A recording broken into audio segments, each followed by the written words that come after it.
Leo tumeshindwa kuwabadilisha watoto wetu mawazo yao. Ni nyumba ngapi za watu wazuri leo watoto wanakula drugs, madawa ya kulevya, miraa, sijui mongoka, sijui nini, vitu tofauti vimeingia ndani ya majumba ya watoto wetu, au si kweli? Naam.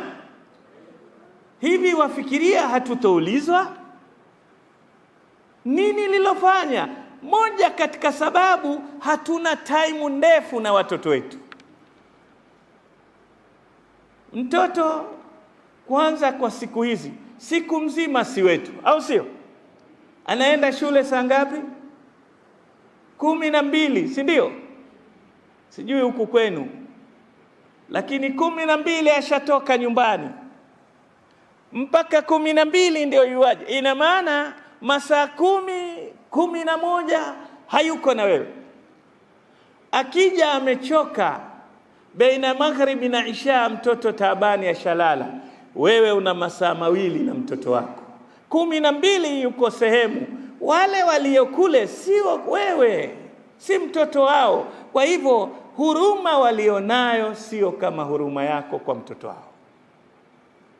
Labda hata malengo na objectives kwa mtoto yule sio za kwako.